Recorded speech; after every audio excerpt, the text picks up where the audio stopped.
Намираме се в пекарната Бански Самун при Александра Варина. Една наистина невероятна жена. Аз много се вдъхнових, като я видях и нейното излучване. Имах голямото удоволствие да си говоря повече с нея и ето, най-накрая мога да направя интервю. Имам възможността да те питам и съм много любопитна за целият ти път, за това че работиш нещо, което обичаш. И искам да те питам за твоя път и много се радвам, че си тук и че ми даваш възможността да го направя това. Алекс, искаш ли може би ти да се представиш с няколко думи, откъде си? Първо да ти благодаря, че искаш да вземеш това интервю тук от мене, от едно такова селско момиче от Банско. И това, че те познавам, също ми дава така много голяма усмивка и сърцето ми е отворено не само за тебе, но за всеки един. Какво мога да кажа за мене? Една майка на 4 деца. Първото, което е. До преди 5 години работила съвсем коренно различен бизнес, съвсем коренно различна работа от това нещо. Пак, нали, контакт с много хора, обаче не да правиш нещо като да даваш цялата си любов от себе си за това, което правиш и за самите хора и да я усещат. 15 години близо съм работила ски училище, отдаване на ски под наем, трансфери и тем подобни работи.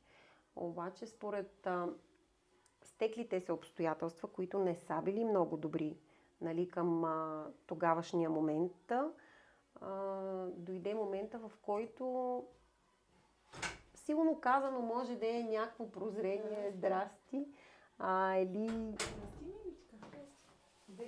не знам как точно да си го сформирам. Значи не е като на някой да каже, повечето хора казват, на мен ми дойде просветление и аз, нали, ще правя това. От стеклите се обстоятелства се наложи, например, наложи ние да се храниме по някакъв малко по-здравословен начин. И затова един ден викам на моя съпруг, нали, за да можем ние да ядеме нещо качествено, ще трябва, нали, да го изработваме. Обаче той човек не е роден научен, нали? Не е роден да знае абсолютно всичко и да може. И затова съм потърсила помощ от човека, който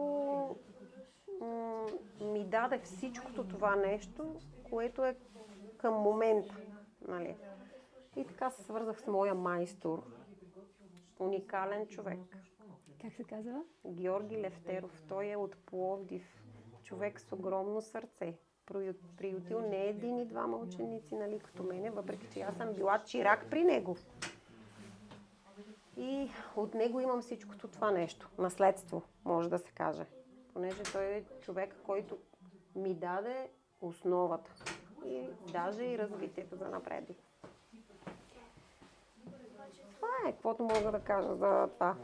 За себе си. А какви мисли имаше в началото, като започваше цялата тази история с нещо ново, съвсем ново, което още не знаеш? Нищо не бях помислила. Нищо. Просто споделяне с мой приятел, много близък. Той ми вика, супер, аз имам братовчет, която го работи това нещо, но не е в България. Веднага и пишеме, след като искаш, вика, да работиш, нали, да правиш този хляб. Добре, комуникация с нея, седмица-две. Тя ми споделя, че не може да ми помогне, обаче има човек, който да ми помогне, нали, моя майстор. И така хем се запознах с един много известен човек като нея и още един като него. Фърлих се в... какво му викаме ние тук? В валевицата на Кемпински се едно. да ме извърти. Не знаех какво ще се случи. Чужда материя. Да. Хляб, тесто, брашно, идеи, вкусове. Направо различно нещо до преди това, което съм правила. Различно нещо, нищо общо. Например, нали, ски, Atomic Fisher, тем подобни. Той харесва карвинг, друг харесва фрирайд. Тук коренно различна материя. Усещане, живот. Другото е нещо изкуствено и го отдаваш. А тук е живо и го създаваш и го поддържаш. Да. А имаш ли хора, които ти казаха, не, това няма да стане, Алекс, не го прави, не започвай? Нямаше такива хора, понеже моето споделяне не е било с никой друг, освен само с семейството ми. Който никой не ми каза, това е трудно. Никой. И ти нямаше дори чувството, че ще е трудно тогава? Не, никакво. Никакво. Просто на мене моят майстор ми имаше среща с него, интервю, както сега ти ми правиш едно интервю и той и така искаше да се поинтересува, да види дали наистина става от мене ще стане хлебар. И срещнахме се с него, поговорихме си хубаво, час и нещо и ми каза, тръгвай си. И аз си тръгнах и след около седмица време ми се обади, Александра, да, търсите еди кой си, да. На 16 май започваш. И то нямаше нито какво да мисля, нито беше след Великден. Нито какво да мисля, нито дали да кажа да, продължавам или да се върна назад да кажа не. Добре, хубаво и 16 май бех там. Точно на рождения ми ден. Първия ден на рождения ден починах да работя в Пловдив. Голям подарък. А чувството какво беше? Помниш ли го? Помня го. Не беше с голяма усмивка. В смисъл такъв, че все пак ти си при един човек, който е разпознаваем в цяла България. Има притеснение. Ама с негова помощ всичко излезна много чисто. И много спокойно мина. Още от първия ден той ме хвърли. И той беше все едно чирака, пък аз бях вече майстора. Да. Такова чувство ми предаде. И може би благодарение, пак казвам, благодарение на него, сега в момента е осъществена тази пекарна тук. Но не ми е било мечта. Нали? Като някои други казват, от малък имам мечта, имам това, имам това. Не ми е било мечта. Просто според обстоятелствата от живота, които се са протекли в моето семейство, вече това беше нещо различно да почнем да се занимавам с нещо различно. Да. А какво ти дава хляба? Какво ми дава хляба? Значи може да е малко такова едно да звучи грозно сигурно според другите, но ако имам болка в мене си, яд, да не съм в настроение, значи като дойда тук, всичкото това нещо изчезва. Дали излиза от пръстите ми и отива в тестото, но не го предавам на хората, да не си кажеш. Какво ми предава? Щастие. Всичкото това нещо, всеки един, както и ти вече не си за първа година тук в Банско, не си за първа година тук при мене. Гледаш, щастлива съм всеки ден. А много е заразително. То само като влезнеш и Нема друго какво. Да. Дава ми радостта на всеки един, който влиза тук. Контакт, който имам. Създавам. Предавам. Всичкото това нещо. От никой нищо не крия. Всеки, който ми поиска, давам. Казвам. Съобразявам се. Направи ми това. Права. Направи ми друго. Права. Аз виждам, че и децата ти са тук и те също много ти помагат. Има въпреки, че не е по наследство пекарната, ама вече от мене може да стане по наследство на тех и на внуци и на правнуци. Да. Дано да е такъв този момент щастлив. Много години е тази пекарна да се поддържа от тех. А какво си пожелаваш за тях? Как за тех си пожелавам кой с каквото иска, каквото обича, каквото иска да се занимава. Нема да им се сърда въобще, ако не продължа моята работа. Да. Моя щастлив живот. Понеже аз се чувствам щастлива тук. За момента тия също, но те са малки, растат. Може да им дойде нещо друго в хъкъла. Да. порасва, различни компании, той натам, мой натам, нещо по-интересно може да им се види за тех специално, за напред, за развитието. Няма да им се сърда. Но искам да ги видя. Искам да видя да развия тази пекарна повече, да остая за години напред. Смисъл, как виждат хората в България хляба? Защото много рядко в по-малките градове има пекарни. Вижда го вече бъдещето. Ръчния хляб, домашния хляб, хляба с квас. Здравословен, вкусен, полезен. Не напразно е. Това постоянно го публикувам, даже и в моята страничка, че това е моя хляб. Здравословен, вкусен, полезен. Какви болести ни носи този хляб, който не е здравословен и вкусен? И който е от магазина? Не знам какво да ти кажа. Това е една тема, една дискусия, която сигурно като се събера няколко човека, постоянно, че има едни за, едни против, други въздържали се като изборите. То е също. Да. Избираш какво да ядеш, как да се храниш. Какво му е на то купения хлеб, заводския? Може би от това, че го правя по много по-бърз начин и използва повече такива материали, които са наистина вредни за самия организъм. А тук при мене то се и вижда и вече се и доказа, 5 години работа, че хляба наистина е чист.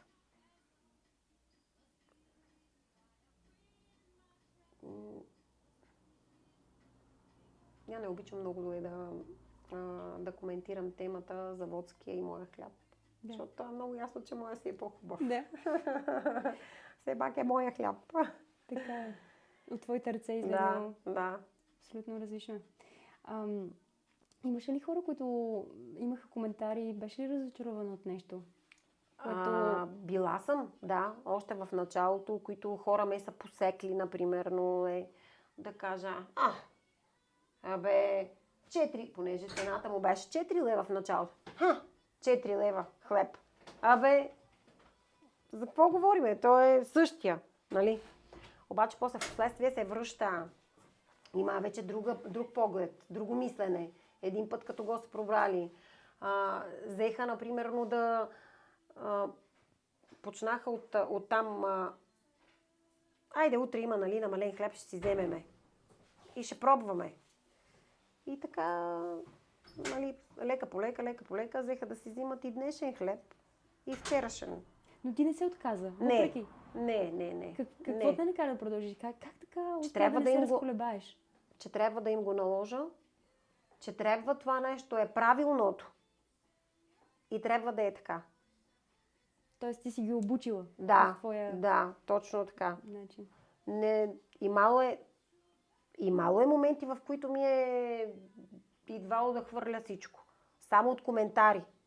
Обаче пак съм си викала, слушай какво, Александра, не си тук, за да се съобразяваш от 1000 човека един да те манипулира и да се влияеш от неговите думи. 999 са доволни, значи ти ще правиш това заради тях. Няма да се даваш на негативизъма, да се потиснеш. Да. Ти гледаш бялото за напред. Това е чистото. Край. Да. И трябва да бъдеш пример за децата ти. Да. Не само, за целия град. Точно така. Аз съм много вдъхновена, че такава пекарна има в Банско и се надявам в повече и повече малки градове да има. Дано да има, обаче тая работа дали може всеки. Значи тая работа на Яля вършиш от сърце, с душа, с любов. Много е трудна. Да. Ставане по никое време. Лягане още повече по никое време. На крак от 24 часа, 20 часа. Сън много малко. Значи това нещо, за да върви, трябва въобще да изолираш моментите. Сън, работа и да си изморен. Изолираш ги тия неща, за да върви всичко. Да. А как успяваш да ги изолираш? На приказки винаги е лесно, но каква е твоята практика? Моята практика е любов към това, което правиш. Като знам, че всеки ден днес ще дойдеш ти, утре пак ще дойдеш ти, пак ще видя. две красиви, сладки думи си говориме, други хора идват, нарадват се, тия те зарежда и ти зарежда ти батериите за следващия ден, за последващия и за последващия. И за напред. Едни ти казва, искам да стоиш и да си говориме с тебе, защото и да говориш само на бански. Нали? Други ти казват, искаме да стоиме тук, защото ние тук се зареждаме. Контакта, хляба, дървото, самото помещение. Това нещо, то ме зарежда всеки ден и всеки ден. И въобще не мога да си помисля, че може нещо да ме... На утрето, на сутринта да се случи нещо и да си кажа, днеска няма да ида, защото не ми е окей. Забравям и край. И хората те мотивират явно. Мотивираме. Това е много хубаво. Аз между другото, като идох тук, нещо, което ми направи впечатление, са също и старите снимки от Банско преди как е изглеждало. Да. И някакси много ми напомня на традиция. Исках да те питам какво е традицията за теб. Традицията... Това е истинското. От онова време. Тогава хората са били много, много чисти. Всичко е било свежо, всичко е било истинско. Не е имало някакви такива преструвки за нищо. А как се преструват сега хората? Защото аз не съм живяла преди. И на мен Ма така той ми я не изглежда... съм живяла нещо, кой знае колко. Ако трябва да сме честни, другия месец ще направя 40 години. Ти колко ще направиш? 30? Значи 10 години си е. Разлика си е.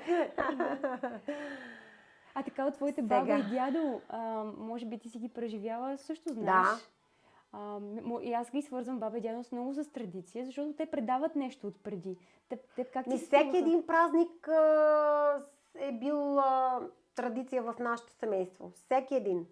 Даже днеска, цветница, може да нямаме именник, обаче събираме се всичките на трапезата. Правила е баба една погача, обреден хляб за днеска, на Коледа, на всеки един. Може да няма именник, обаче това е традицията, празника се тачи. Да. А за преструвките, как ти се струва модерен човек? В смисъл... Модерният човек и аз си давам таков пример. Едно време лексиконите взимахме и попълваме лексикони. Да. Въпроси на днешно време е Фейсбук. Да. Във Фейса какво можеш да видиш? То всеки това го коментира и е ясно, че е така. Във Фейса си супер щастлив. От снимки, от постове, знаеш, можеш, всичко. Обаче в действителност си коренно различен човек. Хората, преструвките са такива, че тия хората искат на днешно време повечето искат да изглежда като някой. Тия не са самите себе си. Тия искат, видели са някой, това е човек, пример за мене. И иска да е такъв, защо трябва да си като някой? Направи нещо, което ти да се отличаваш от тех. Не може да взимаш, например, да взимаш техната работа, да си такъв, защото при едни това нещо върви, ама при друг няма да върви.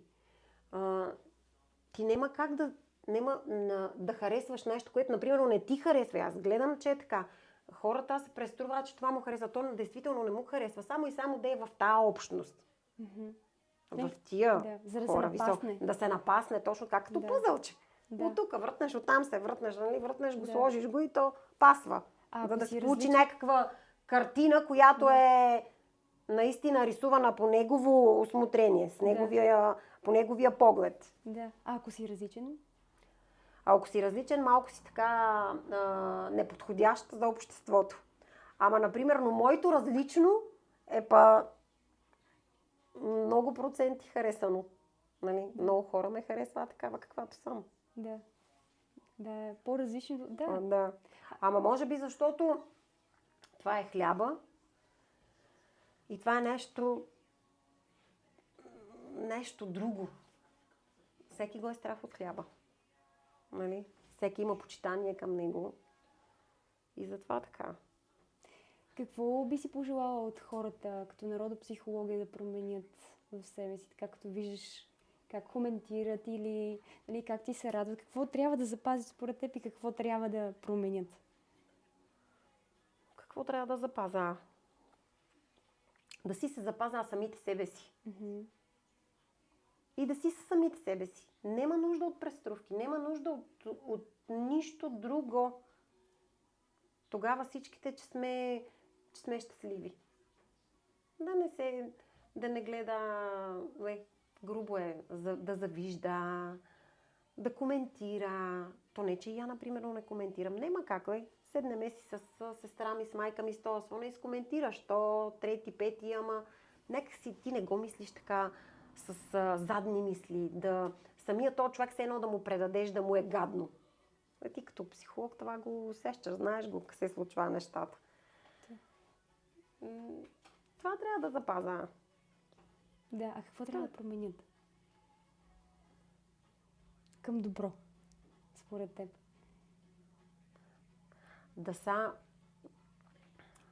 Може би да са много цветни. Различни.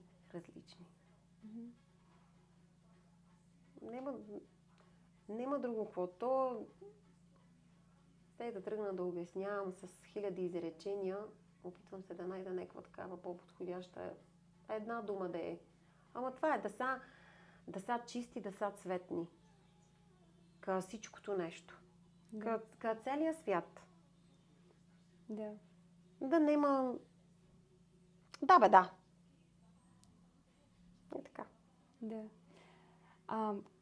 Как трябва според теб да се променят хората възгледа или мнението за домашния хляб?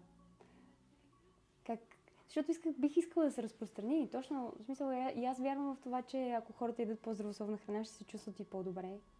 И няма да имат различни болести, където в момента точно... Всеки един може да си прави домашен хляб. Стига да има време. И аз всичките... Цялата моя работа не я крия пред никой. Фактически. Да. Идват, търсят ми квас, давам. Да. Споделяш си. Споделям? Да. Така ще направите. Пращат ми снимки, колко са щастливи. И мене това ме прави още по-щастлива. Да. Обаждат ми се постоянно. Ама, Сашка, това не се получи. Ма как да го направиме? Ето така. Мене и не се ядосвам, че, например, един вече не обичам да казвам за моите клиенти, че са ми клиенти. Това са ми всичко. Всеки един ми е приятел. Да.